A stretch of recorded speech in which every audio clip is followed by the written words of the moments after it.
नमस्कार अनि स्वागत गर्दछु यहाँलाई मार्ग सृजन। आज चाहिँ यहाँलाई मैले एउटा कुरा देखाउँदैछु। यो WhatsAppमा लोकेसन कसरी पठाउने। धेरै जसो साथीहरुलाई WhatsAppमा लोकेसन पठाउनु पनि थाहा हुँदैन। सबभन्दा पहिला जानुस् WhatsAppमा, WhatsApp खोल्नुस्। WhatsApp खोलिसकेपछि हामी के गर्न सक्छौं, जसलाई पठाउने त्यसको नाम राखौँ यहाँनेरि सबभन्दा माथि। त्यसैलाई त्यसपछि क्लिक गर्नुस्। क्लिक गरिसकेपछि हेर्नुस् यहाँनेरि साइडमा एउटा सबभन्दा तल मेसेज लेख्ने ठाउँमा साइडमा एउटा फोटो छ, त्यो भन्दा अगाडि अट्याच फाइलको एउटा अप्सन छ। अट्याच फाइल हामी क्लिक गर्छौं। क्लिक गर्यौं। क्लिक गर्ने बित्तिकै यहाँनेरि एउटा डकुमेन्ट भन्ने अप्सन आयो, त्यसपछि क्यामेरा आयो, ग्यालेरी आयो, अडियो आयो, लोकेसन जो फिफ्थ अप्सन छ। कन्ट्याक्ट भन्दा पहिला लोकेसन क्लिक गर्नु, यसलाई क्लिक गर्छौं।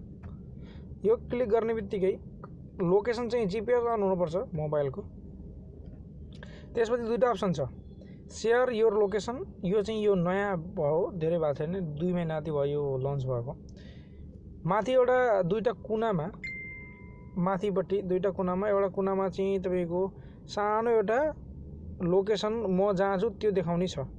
त्योभन्दा तलपट्टि हेर्नुस्, सेन्ड योर करेन्ट लोकेसन भनेर एक्युरेट टु 9 मिटर्स भनेर लेखेको छ। अल मुबारक हाइपर मार्केट ल्याएको छ। यो यहाँ नजिकको हाइपर मार्केट हो।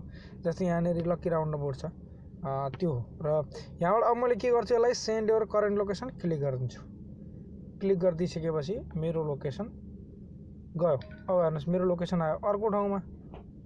कहाँ आयो म तपाईलाई देखाउँछु। मेरो लोकेसन आइसकेपछि रिटर्न कसरी हुने त्यहाँसम्म पुग्ने भन्दा मेरो मोबाइलमा दुईटा WhatsApp छ। अर्को WhatsAppमा क्लिक गर्छु, सेकेन्ड WhatsApp। हेर्नुस् यो मेरो लोकेसन हो, सबभन्दा माथि आयो। आइसकेपछि यसलाई मैले के गर्छु, यसलाई मैले क्लिक गर्छु।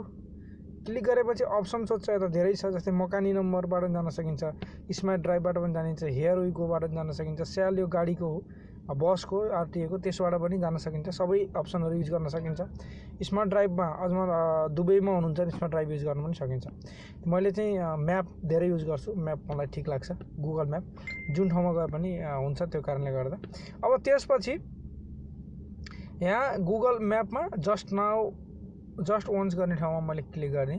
त्यसपछि यो खुल्छ। खुलिसकेपछि अहिले त म जहाँको त्यही छु, त्यो भएर लोकेसन देखाउँदैन। लोकेसन देखाउँछ तर यहीँनेरि देखाउँछ, धेरै टाढा देखाउँदैन। तर 1 मिनेट देखायो हिँडेर, मतलब यहाँ आसपासमा हो, 9 मिटर थियो। तर टाढा छौँ भने हामी फेरि डाइरेक्सन गर्छौँ। यसलाई डाइरेक्सन गरिसकेपछि स्टार्ट हुन्छ। यहाँबाट गाडीमा जाने भने 1 मिनेट, हिँडेर जाने भने 1 मिनेट देखायो। त्यसपछि यसरी हामी फेरि त्यो ठाउँसम्म पुग्न सक्छौँ। बुझ्नुभयो होला। Thank you very much. मेरो च्यानललाई सब्स्क्राइब गर्नुभएको छ भने सब्स्क्राइब गर्नुहोस्। च्यानल सब्स्क्राइब गर्नलाई के गर्ने एकचोटि भनिदिइहाल्छु म। च्यानल सब्स्क्राइब गर्नलाई युट्युबमा जानुहोस्। युट्युबमा यो चाहिँ त्यसपछि जानुहोस् तपाईँ। यो भिडियो मैले एडिटै नगरी जस्ताको तस्तै चाहिँ युट्युबमा अपलोड गरिदिन्छु। त्यसपछि जानुहोस् आरपी सृजनमा, आरपी सृजन लेख्नुहोस्, क्लिक गर्नुहोस्। त्यसपछि यसलाई सब्स्क्राइब गर्नुहोस् र भिडियोहरू हेर्न सक्नुहुन्छ। धेरै भिडियोहरू छन् यहाँनेरि। र फेसबुकमा पनि यहाँले लाइक गर्न सक्नुहुन्छ। फेसबुकमा लाइक गर्नको लागि फेसबुकमा मेरो एउटा पेज छ। पेज खोल्ने बित्तिकै यो मेरो पेज हो। तपाईले यस्तो पेज देख्नुहुन्छ। छिट्टै एप्लिकेसन पनि बन्दैछ एउटा। यो एउटा पेज हो, यो देख्नुहुन्छ यहाँले। र यसलाई गएर लाइक पनि गर्न सक्नुहुन्छ। र पोस्टहरू मात्र हेर्न चाहनुहुन्छ भने पेजमा साइडमा होम छ, साइडमा पोस्ट छ, साइडमा रिभ्यू छ, साइडमा भिडियोहरू छ। मेरो टोटल्ली भिडियोहरू हेर्न चाहनुहुन्छ भने त्यहाँ गएर भिडियोहरू पनि यसरी हेर्न सक्नुहुन्छ। मैले अहिलेसम्म जतिवटा भिडियोहरू हाले है त आफ्नो प्रचार पनि अलिकति गरियो। WhatsAppमा लोकेसन पठाउने जानकारी पनि यहाँलाई दिइयो। हेरिदिनु भएकोमा धेरै धेरै धन्यवाद। यहाँहरुको समय शुभ रहोस्। के सिक्दै गरौँ, अरूलाई सिकाउँदै गरौँ, सहयोग गरौँ अरूहरूलाई सिक्नको लागि भन्दै बिदा हुन्छु। हस्त नमस्कार।